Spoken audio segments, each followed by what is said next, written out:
이사야서 38장 1절에서 8절 한 절씩 교대로 읽습니다.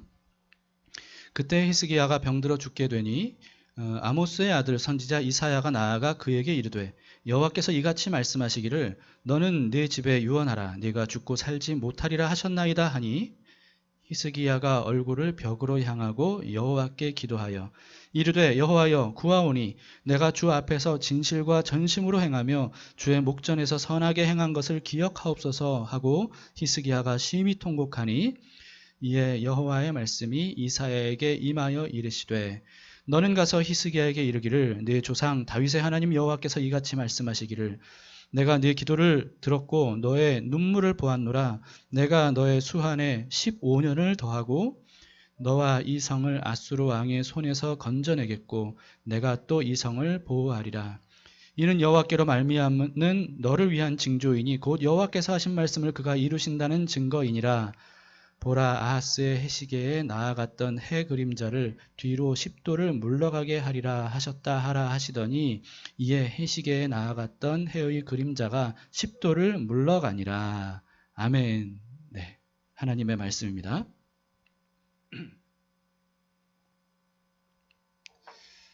오늘 등장인물은 히스기야 왕입니다. 히스기야 왕은 남유다 19명의 역대 왕들 중에서요.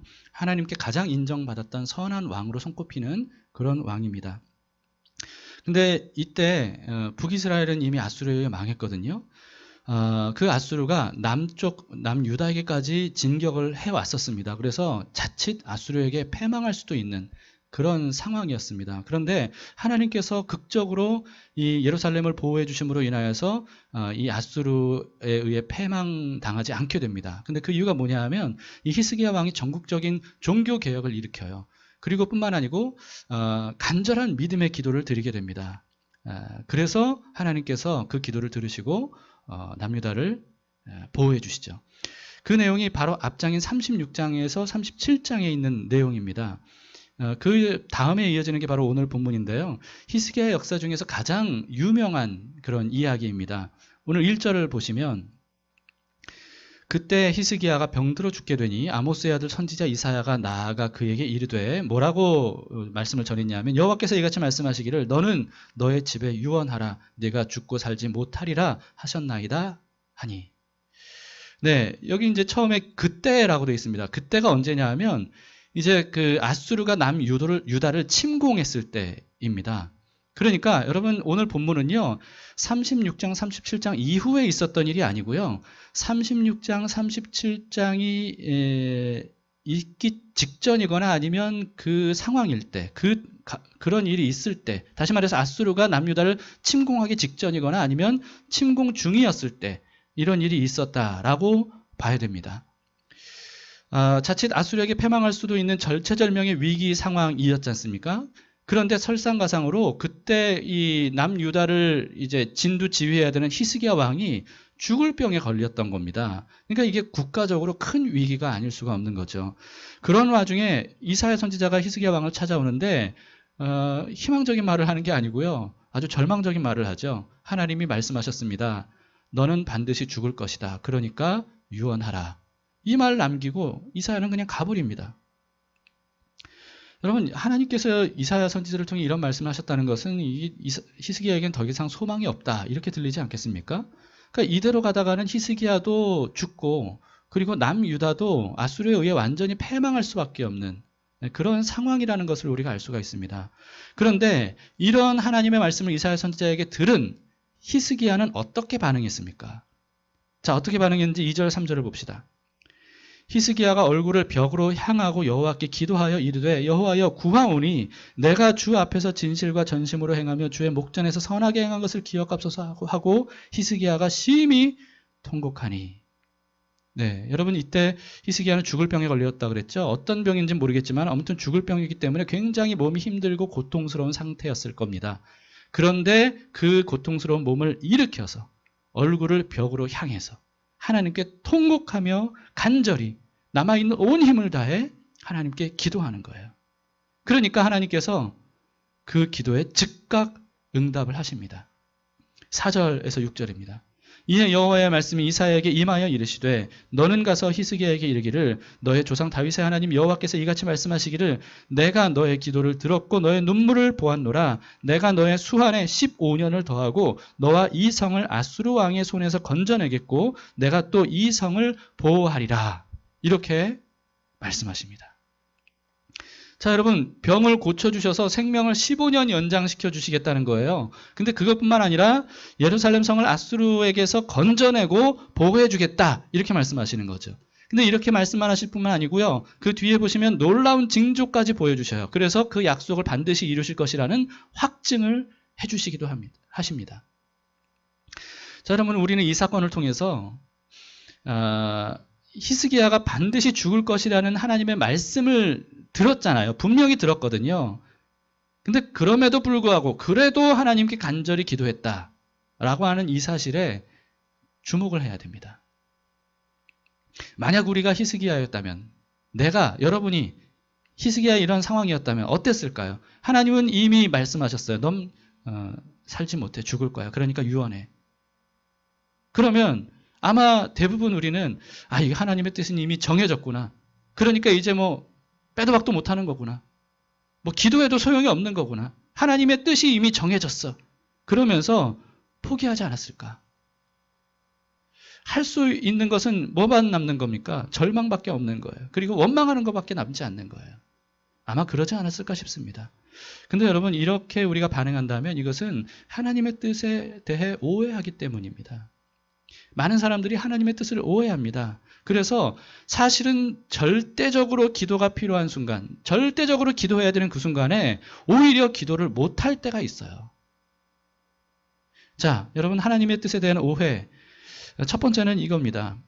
하나님의 뜻이면 이미 정해진 운명이야. 그러니까 하나님의 뜻이 정해졌으면 기도해도 이제 소용없어. 라고 하는 오해입니다.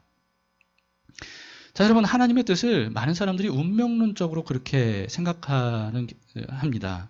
물론 여러분, 하나님의 뜻 중에서는요, 어느 누구도 거스를 수 없고 막을 수 없는 그런 하나님의 뜻들이 있어요. 예를 들면 하나님이 이스라엘을 출애굽시키는 것, 그리고 가나안 땅을 정복해서 입성하는 것, 그리고 예수님의 어떤 성육신, 십자가에서의 죽으심, 그리고 부활 사건, 이런 것들은 어느 누구도 막을 수가 없죠. 그리고 성령을 통해서 교회를 탄생시키신 이 사건, 이것도 하나님께서 반드시 이루실 일이었고 누구도 막을 수 없었습니다. 그리고 앞으로도 예수님의 재림, 그리고 영원한 구원과 심판, 이런 것들은 어느 누구도 막을 수가 없는 하나님의 뜻입니다. 그런데요, 하나님의 뜻에는 이런 뜻만 있는 건 아닙니다. 하나님의 뜻은 정말 다양하게 분류를 할 수가 있는데요. 근데 오늘 본문에는 그 여러 하나님의 뜻에 대한 종류들 중에 한 종류를 우리가 이제 본문에서 본 겁니다. 자, 우리는 하나님께서 이사야 선지자를 통해서 히스기야에게 반드시 죽을 것이다 라고 말씀하신 것을 하나님의 뜻이라고 생각합니다. 그러니까 무슨 뜻이냐면 하나님이 히스기야를 죽이기로 결정하셨다. 이게 하나님의 뜻이다라고 생각하는 거예요. 근데 이건 오해입니다. 여러분, 하나님의 뜻은 히스기야가 죽는 게 아니었습니다. 하나님은 단지 히스기야의 병은 어떤 의사도 어떤 치료로도 고칠 수 없는 죽을 병이다 라고 하는 그 사실을 알려주신 진단과도 같은 말씀이세요. 근데 그럼 하나님의 뜻은 뭡니까? 하나님의 뜻은 뭐겠습니까? 다른 어떤 치료법도 의지하지 말고 어떤 의사도 의지하지 말고 이제는 오직 하나님께만 도움을 구하라 라고 하는 것이 하나님의 뜻입니다. 우리는 하나님의 말씀 이면에 있는 하나님의 뜻을 파악하지 못할 때가 참 많이 있습니다. 그래서 하나님의 뜻을 오해하는 거죠. 그리고 본인이 오해한 하나님의 뜻을 운명으로 받아들여요. 그래서 하나님이 진짜 원하시는 게 뭔지 이거를 파악을 못한 채 그냥 하나님의 뜻이야. 왜냐하면 이렇게 말씀하셨으니까 라고 단정 짓는 일들이 있습니다. 하나님은요, 이사야 선지자뿐만 아니고 여러 선지자들을 통해서 어떤 예언들을 하셨냐면 죄로 가득한, 우상숭배로 가득한, 음란하고 정말 추악한 정의와 공의를 내던지고 하나님의 곁을 떠난 그런 이스라엘과 남유다는 반드시 망할 것이다. 패망하고 말 것이다 라고 하는 말씀을 수도 없이 많이 말씀하셨습니다. 여러분, 그러면 북이스라엘과 남유다가 패망하는 게 하나님의 뜻입니까? 아닙니다. 그게 하나님의 뜻이 아니에요. 아무리 악한 사람이라도, 아무리 추악한 나라이고 정말 잔인하고 말도 안 되는 짓들을 행하는 민족이라 할지라도 그들이 망하는 것은 하나님의 뜻이 아닙니다. 이 세상에 어느 누구도 패망하고 망하고 죽고 심판받아 영원한 형벌에 떨어지는 것, 이게 하나님의 뜻이 아니에요. 그러면 왜 하나님은 이렇게 말씀하셨죠?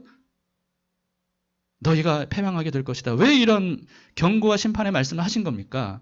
왜냐하면 그렇게 함으로써 이들이 회개하고 하나님께 돌아오기를 바라시는 거죠.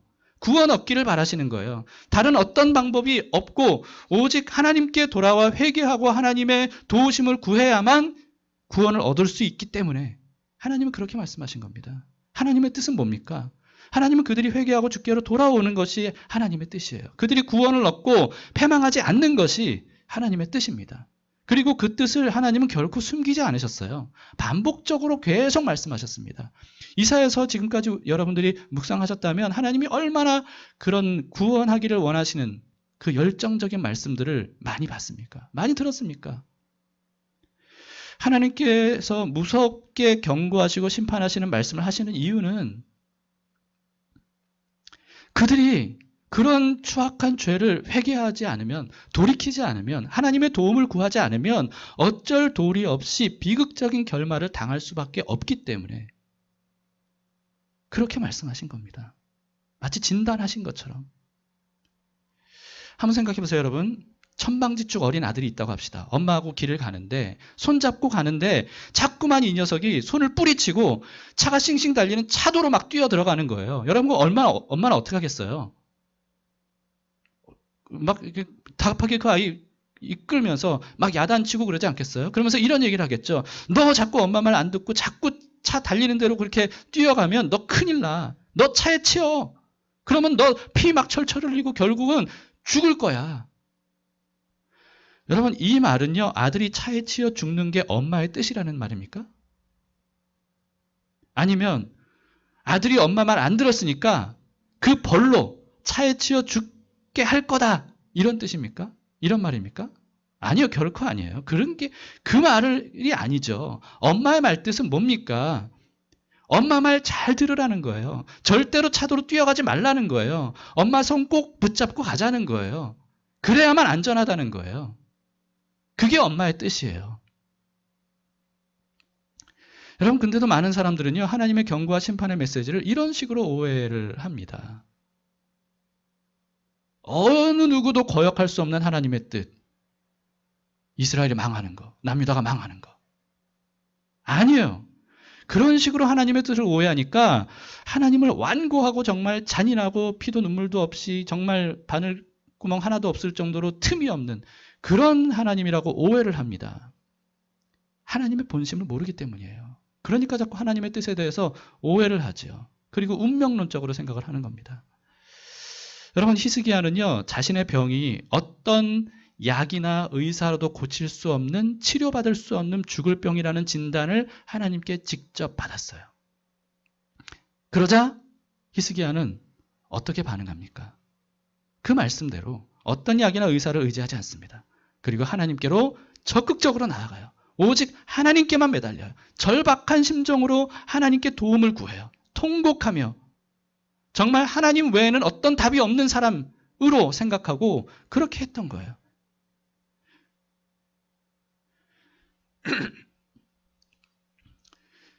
여러분, 히스기야는요, 하나님의 진단을 하나님의 운명적인 어떤 뜻이라고 여기지 않았습니다. 만약에 그랬다면 히스기야도 자포자기했겠죠. 그러나 그렇지 않았어요. 하나님께 나아갔어요. 하나님께 집중했어요. 하나님의 도움만 원했어요. 그러니까 하나님께서 어떻게 반응하십니까? 기다리셨다는 듯이. 이사야 선지자가 그렇게 넌 죽을 거야 라고 하는 말을 전하고 난 다음에 채 집으로 돌아가기도 전에 하나님이 길을 가고 있는 이사야를 돌이켜서 다시 히스기야에게 돌아가서 이렇게 말해라. 너는 치료받을 것이다. 15년 연장될 것이다. 그리고 아수르의 손에서 건져내겠다. 라고 전하라고 말씀하셨어요. 하나님의 즉각적인 응답입니다. 하나님이 어떻게 이렇게 응답하신 겁니까? 하나님의 뜻대로 히스기야가 반응했기 때문이죠.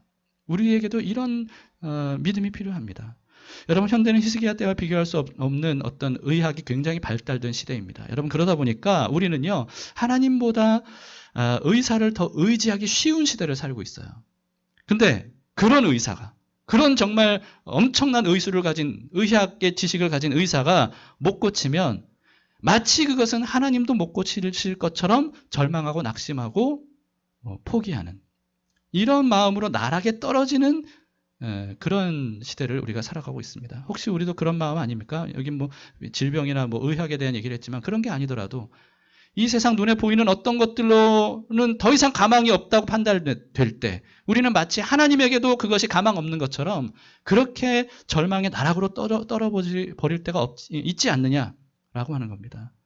뿐만 아니고요, 자신의 이런 불행한 운명을 하나님께서 정해놓으셨다고 생각하는 거예요. 그래서 하나님께 도움을 구하고 하나님께 기도하기는커녕 오히려 하나님을 원망하는 그런 사람들도 많습니다. 여러분, 그러나 아무런 소망이 보이지 않을지라도 그래도 기도하라는 거죠.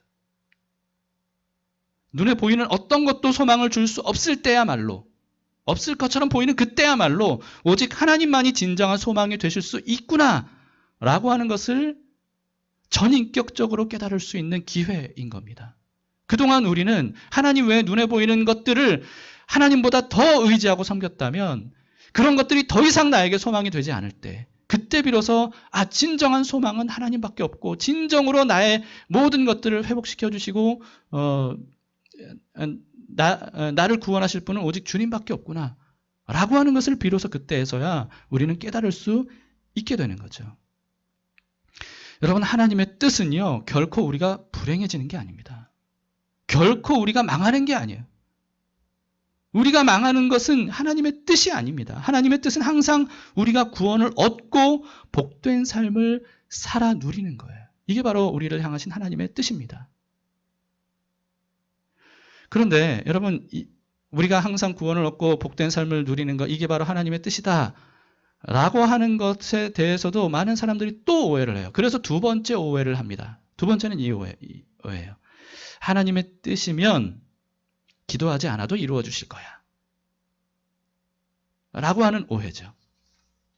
하나님의 뜻이 우리를 구원해 주시는 것이고 복된 삶을 살아 누리는 것이라고 한다면, 그러면 그거는 자동적으로 우리에게 주어지나요? 하나님의 뜻이니까. 근데 여러분, 이렇게 이것 역시 운명론적으로 생각하는 사람들이 참 많이 있습니다. 길한 운명이냐, 흉할 운명이냐, 이런 식으로 하나님의 뜻을 생각해요. 여러분, 오늘 본문 후에 하나님은요, 바벨론에 의해서 이스라엘이 멸망을 했을 때 그때 에스겔 선지자를 통해서 이스라엘의 용서와 구원과 회복을 약속해 주십니다. 그런데요, 용서와 구원과 회복의 약속을 쭉 하신 다음에 마지막에 이런 말씀을 하셔요. 에스겔서 36장 37절입니다. 주 여호와께서 이같이 말씀하셨느니라. 그래도 이스라엘 족속이 이같이 자기들에게 이루어 주기를 내게 구하여야 할지라. 그래도 내게 구하여야 할지라. 무슨 뜻입니까? 하나님이 용서와 구원과 회복을 약속하셨어요. 그런데 약속하셨다고 저절로 이루어지는 건 아니다. 그래도 이런 약속을 내가 했더라도, 그렇더라도 이스라엘 족속이 내게 구해야만 한다 라고 하는 거죠. 여러분, 하나님의 뜻이 이스라엘의 구원과 회복이라 할지라도요, 그래도 약속이 이루어지도록 구해야 되는데 구하지 않으면 어떻게 될까요? 구하지 않으면 하나님이 우리를 구원하시고 회복하시기로 하셨구나, 그럼 가만히 기다리고만 있으면 되네 라고 그냥 구하지 않았다면 어떻게 됐을까요? 여러분, 만약에 히스기야가 하나님의 의중을 제대로 파악해서 하나님이 내 병을 고치시고 아수르의 손에서 우리 이스라엘을, 남유다를 구원하시는 것이 하나님의 뜻이구나, 이렇게 미리 알았다고 생각해 봅시다. 히스기야가. 그래서 그냥 가만히 있었다고 해봅시다. 구하지 않고. 여러분, 그랬다면 히스기야가 나았을까요? 남유다가 아수르의 손에서 구원을 얻을 수 있었을까요? 그게 아니라는 거죠. 히스기야는 어떻게 했습니까? 간절하고 절박하게 통곡하며 기도했어요. 부르짖었어요. 그래서 하나님께서 그 기도에 대한 응답으로 하나님의 뜻을 이루신 겁니다. 여러분, 오늘 본문은 아수르가 예루살렘을 침공했을 그 시기에 있었던 일이라고 말씀을 드렸습니다. 그런데 이미 하나님은 히스기야에게 치유를 약속하셨죠. 뿐만 아니고 아수르로부터의 구원을 약속하셨습니다. 6절을 보세요. 너와 이 성을 아수르의 왕의 손에서 건져내겠고 내가 또 이 성을 보호하리라, 이렇게 말씀하셨어요. 이미 이런 약속을 받았던 거예요. 그리고 36장 37장에도요. 아수르가 남유다를 협박했을 때 그때 하나님께서도 다시 이사야를 통해서 또다시 아수르에게서의 구원을 약속하셨습니다. 근데 그렇다고 해서 히스기야가 남유다는 아수르에게 망하지 않기로 하나님이 정하셨어. 구원해 주기로 약속하셨어. 그게 하나님의 뜻이야. 정해진 운명이야. 라고 하면서 가만히 있지 않았다는 거예요. 히스기야는 아수르가 협박했을 때 어떻게 했습니까? 자기 옷을 찢었어요. 굵은 베옷을 입었어요. 그리고 성전으로 나아갔어요. 그리고는 하나님께 간절히 간구했어요. 기도했어요. 그랬더니 하나님께서 그 기도 응답으로 아수르를 치시고 이스라엘을, 남유다를 구원하셨던 거죠. 여러분, 하나님의 뜻이라도요, 하나님이 약속하신 것이라도 그래도 기도해야 됩니다. 정해진 운명이 아니에요. 저절로 주어지는 게 아닙니다. 하나님의 뜻은 운명적인 게 아니에요. 여러분, 하나님의 뜻은 운명이 아닙니다. 운명론적인 게 아니에요. 오히려 하나님의 뜻은 우리를 망하고 죽을 수밖에 없는 운명으로부터 건져주시는 거예요. 운명으로부터 건져주시는 것이 하나님의 뜻이지 운명론적인 게 하나님의 뜻이 아니라는 거죠. 하나님은 인격적인 분입니다. 기계적인 분이 아닙니다. 그리고 그런 인격적인 하나님은요, 우리 역시도 인격적으로 하나님을 믿고 하나님께 나아가기를 바라시는 겁니다. 또 세 번째 오해는 이런 겁니다. 내가 구하는 것이 하나님의 뜻이 아니면 어떡하지? 그러면 기도하지 말아야 되는 거 아닌가? 내 욕심을 구하는 거면 어떡하지? 의외로요, 이런 생각으로 기도하지 못하는 사람들이 많은 것 같더라고요. 물론 명백하게 하나님의 뜻이 아닌 것들, 이런 것들은 구하지 말아야죠. 위험합니다. 그런 걸 구하는 것은. 예를 들면 하나님께서 이미 말씀으로 금하신 것들이 있잖아요. 말씀으로 금하신 것들. 뭐 복수하는 거, 남을 해하는 거, 뭐 저주하는 거, 음행을 행하는 거, 우상 숭배하는 거, 도적질하는 거, 뭐 이런 것들. 이런 것들은 하나님의 뜻이 아닌 게 분명하지 않습니까? 근데 이렇게 해도 됩니까? 안 됩니까? 이런 걸 구하는 것은 정말 위험하고 어리석은 일이죠. 근데 하나님의 뜻인지 아닌지 이게 명확하지 않은 일들이 있지 않습니까? 그러니까 예를 들면 뭐 이 사람과 결혼해도 되는지 안 될지, 뭐 이 회사를 입사할지 저 회사를 입사할지, 뭐 이런 거, 이 사업을 시작해도 될지 말지, 뭐 이런 거, 이런 것들은 이게 하나님의 뜻인지 아닌지 뭐 그런 걸 위해 기도할 때가 되면 우리는 뭐 자연스럽게 내가 바라는 마음을 가지고 따라서 그 바라는 대로 기도하는 일들이 있지 않습니까? 근데 그럴 때 내가 욕망으로 기도하는 건 아닐까? 나의 어떤 욕심으로 기도하는 건 아닐까? 이걸 너무 걱정한 사람들 중에는 그러면 기도하면 안 되지. 그러면서 주저하면, 그래서 잘못 기도할까 봐서 아예 기도를 하지 않는 이런 사람들이 있더라고요. 근데 여러분, 우리를 향하신 하나님의 뜻은 뭡니까? 우리가 정말 복된 삶을 사는 거예요. 우리가 행복하기를 원하시는 겁니다. 그런 하나님이 너 기도 제대로 하나 안 하나 보자. 너 내 뜻에 꼭 맞는 기도 하나 안 하나 보자. 이렇게 하시겠습니까? 그리고 하나님이 내가 행복하기를 원하고 바라는 마음으로 뭔가를 구하는 것, 이런 것에 대해서 하나님이 그래서는 안 돼! 라고 하시는 분일까요? 아니, 그렇지 않습니다. 여러분, 하나님의 뜻은요, 우리가 행복하길 바라셔요. 기쁨이 충만하길 바라셔요. 하늘의 평강과 은혜로 가득하기를 바라십니다. 여러분, 하나님의 뜻 중에는요, 하나님의 어떤 불가항력적인 뜻도 있고 또 하나님의 명령이라는 의미도 있지만요. 또 이런 의미도 있습니다. 하나님의 뜻은 하나님의 바램이라고 하는 뜻도 있어요. 하나님의 바램은 뭡니까? 우리가 하나님 안에서 행복한 삶을 살아가는 거예요. 충만한 삶을 살아가는 거예요. 하나님 안에서.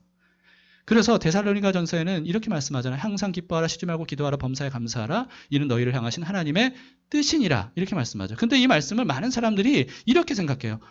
항상 기뻐하라, 쉬지 말고 기도하라, 범사에. 이게 하나님의 뜻이래. 하나님의 명령이래. 이렇게 생각해요. 저는 그렇게 생각하지 않습니다. 여러분, 이것은 하나님의 뜻이라는 것은 너희가 그렇게 하면 안 돼. 항상 기뻐하지 않으면 죄 짓는 거야. 이런 뜻이 아니고요. 너희를 향한 나의 바램은 이거다. 너희를 향한 나의 바램은 이거야. 너희가 항상 기뻐했으면 좋겠다.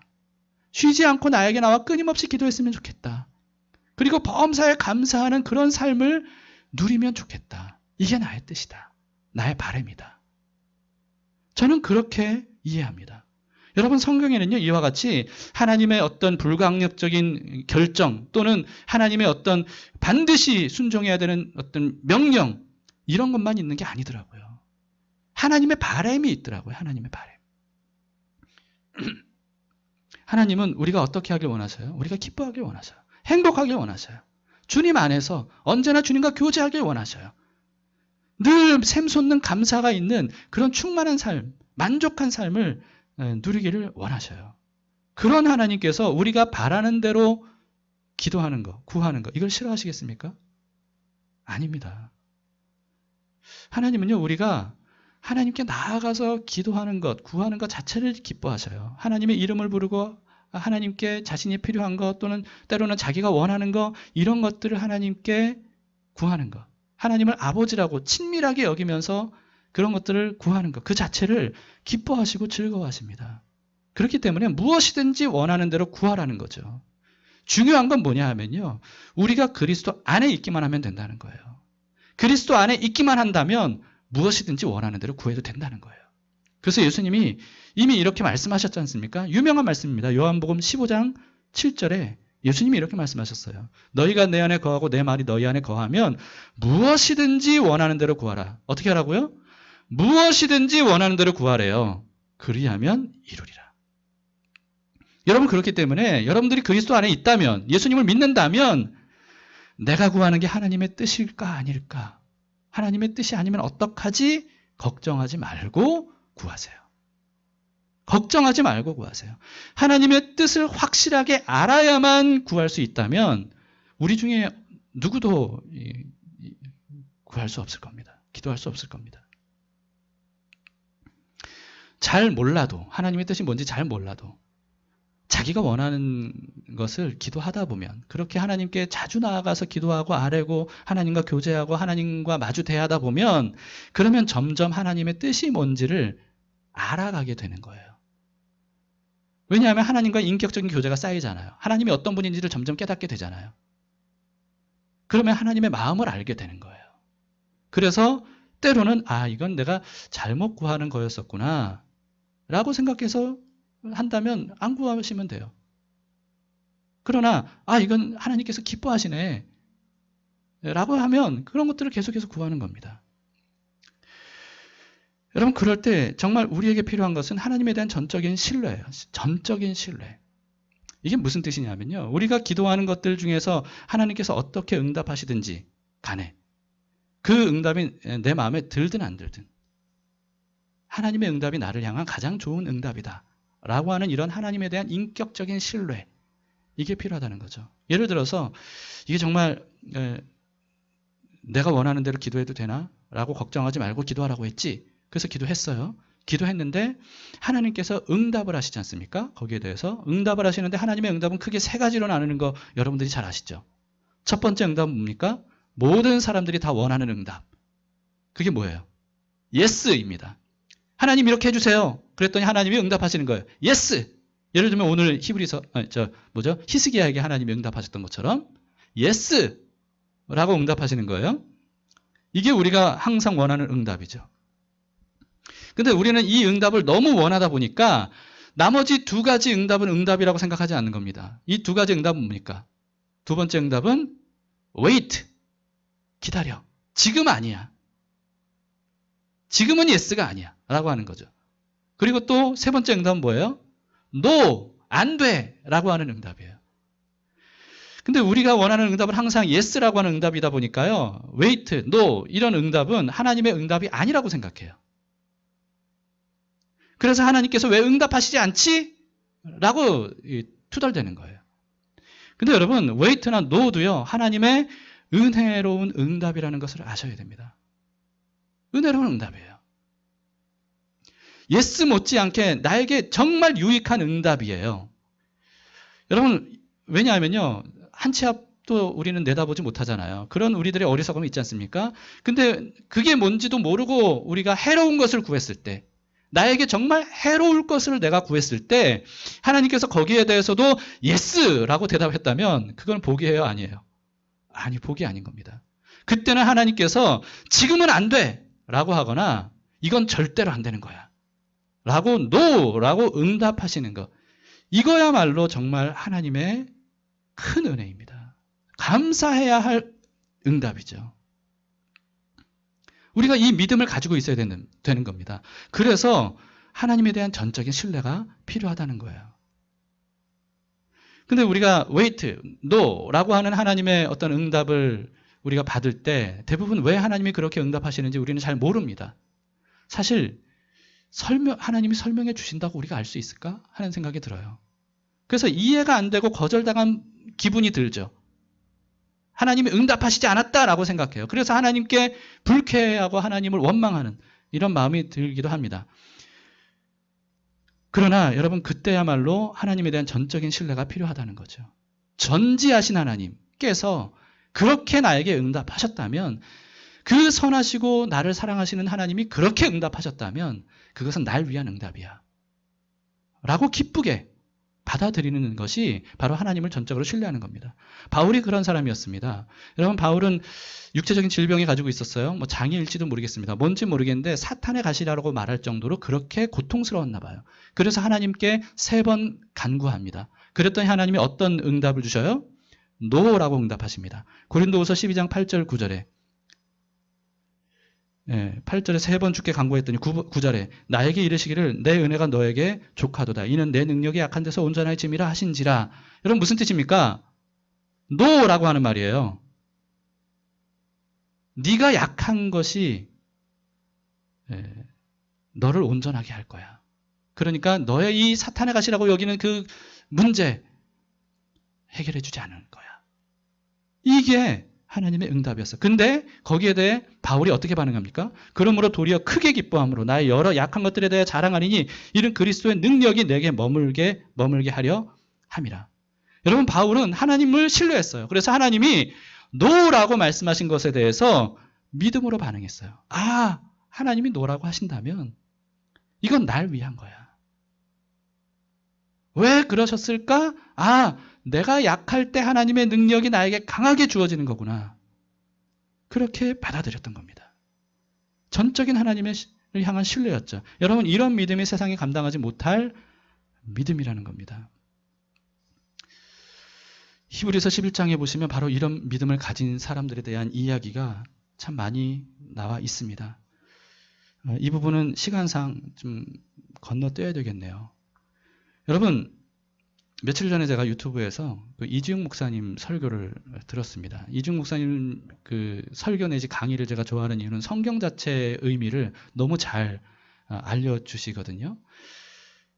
근데 이 이지웅 목사님이 그 설교 중에 자신의 경험담을 이야기를 해주시더라고요. 이지웅 목사님이 좀처럼 화를 낸 적이 없다고 합니다.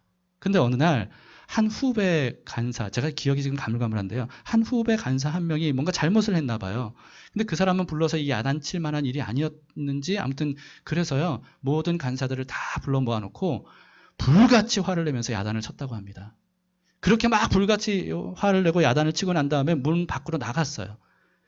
나갔는데 이제 거기에 뭘 두고 와서 다시 나간 채로 가지를 못하고 문 밖에서 이렇게 다시 들어가려고 하는데 이게 못 들어가는 그런 상황이었다고 합니다. 근데 안에서 간사들이 이야기하는 대화를 듣게 됐대요. 근데 한 간사가 왜 이중 목사님이 이렇게 우리를 야단치냐? 우리가 뭘 잘못했길래 도대체 이해가 안 된다. 그러면서 막 짜증을 내더래요. 근데 그때 한 간사가 거기에 대해서 이렇게 얘기를 했다는 거예요. 그동안 이주영 목사님이 우리에게 화낸 적 있어? 근데 이렇게 불같이 화를 내신다는 것은 이건 분명히 우리가 알지 못하는 뭔가 이유가 있어서 그럴 거야. 이렇게 얘기를 하는 소리를 들었대요. 근데 그 얘기를 문 밖에서 들은 이주영 목사님이요. 그 말을 듣고 눈물을 흘렸답니다. 아, 나를 믿어주는구나. 나를 알아주는구나. 이런 마음에 큰 감동을 받아서 이 문고리를 붙잡고 들어가지 못한 상태에서 그 말을 듣고 울었대요. 그때 이지웅 목사님이 이런 고백을 하나님께 드렸다고 합니다. 하나님, 이런 감동 제가 주님께 드리겠습니다. 이런 고백을 하나님께 드렸대요. 무슨 뜻입니까? 하나님이 그렇게 하셨다면 내가 알지 못하는 뭔가 이유가 있을 거야. 하나님은 그런 분이 아닌데 그렇게 하셨다면 그건 우리가 알지 못하는 뭔가 이유가 있을 거야. 라고 하는 하나님에 대한 전적인 신뢰, 하나님의 선하심과 하나님의 인자하심과 하나님의 사랑에 대한 전적인 신뢰, 이것을 하나님께 드려서 하나님께 그런 감동을 드리고 싶다는 거예요. 여러분, 우리도 이런 감동 하나님께 드리지 않으시겠습니까? 하나님이 도대체 왜 그러시는지 이해가 안 돼도 그래도 하나님께는 이유가 있을 거야. 우리에게도 이런 믿음이 필요합니다. 왜냐하면 여러분, 이해가 돼야 우리가 하나님을 믿는 것은 사실은 하나님을 믿는 게 아닙니다. 생각해 보세요.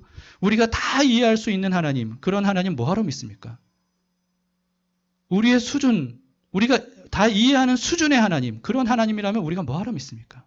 그건 믿음이 아닙니다. 이해돼야 믿는다라고 하는 것은 말 자체가 이거는 모순이에요. 하나님은 우리의 이해 수준을 훨씬 뛰어넘는 분입니다. 그렇기 때문에 하나님께서 때로는 우리에게 설명하지 않고 하나님의 뜻을 이루어 주시거나 하나님의 응답을 하실 때가 있어요. 근데요, 사실 하나님이 설명해 주셔도 우리가 이해하지 못하기 때문입니다. 그런 일들이 얼마나 많겠습니까? 하나님의 광대하시고 위대하시고 깊고 오묘한 넓고 큰 그런 하나님의 뜻을 우리에게 알려주신들, 우리가 그걸 알겠냔 말이에요. 저희 집에 강아지 콩이 있습니다. 어제도요, 초콜릿을 혜성이가 달라고 해서 제가 초콜릿을 줬거든요. 그랬더니 막 콩이가 혜성이한테 막 달려드는 거예요. 그거 달라고. 근데 그럴 때 응답이 뭡니까? 안 돼! 왜냐하면 걔가 그 초콜릿 먹으면 죽는데요. 안 돼! 주지 않는 겁니다. 근데 그걸 설명한다고 걔가 알겠어요? 모르는 거죠. 여러분, 하나님과 우리와의 격차가, 우리와 콩의 격차, 그보다 훨씬 더 크면 컸지 아니라는 거죠. 여러분, 그래서 그럴 때 우리는 하나님이 no 또는 wait라고 말씀하셨다면, 그러면 그건 하나님께 무슨 분명한 어떤 이유가 있어서 그럴 거야. 나를 위한 하나님의 분명한 이유가 있을 거야. 라고 하는 그런 신뢰를 가지고 하나님에 대한 전적 신뢰를 보이는 것, 바울처럼 그런 믿음이 우리에게 필요합니다. 왜냐하면 하나님의 사랑은 변치 않아요. 우리를 향한 하나님의 마음은 변치 않습니다. 하나님의 뜻은 우리가 망하는 게 아니에요. 우리가 해롭게 불행해지는 게 아닙니다. 하나님의 변치 않는 뜻은 우리가 구원을 얻는 거예요. 우리가 하나님이 주신 풍성한 은혜를 받아 누리는 거예요. 행복한 삶을, 안전한 삶을 누리는 겁니다. 이게 바로 하나님의 뜻이에요. 그런 하나님의 마음을 우리가 믿는 것이 필요하죠. 여러분, 말씀 마치겠습니다. 무엇이든지 기도하세요. 무엇이든지 기도하세요. 상황이 아닌 것 같아도, 하나님의 뜻인지 아닌지 몰라도, 여러분, 어떤 이유에서든 그것 때문에 기도하지 못하는 일이 없어야 됩니다. 하나님께 무엇이든지 기도하세요. 그리고 응답을 하나님께 맡기세요.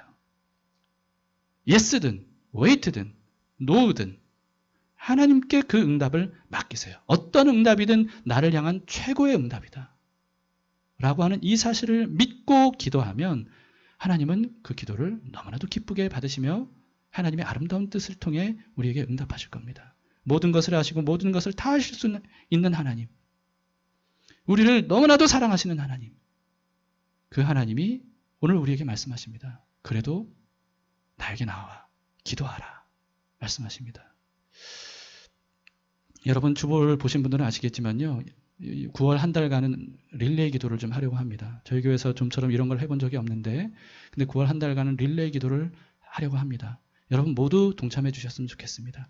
징검다리를 통해서 제가 릴레이 기도 신청을 받도록 하겠습니다.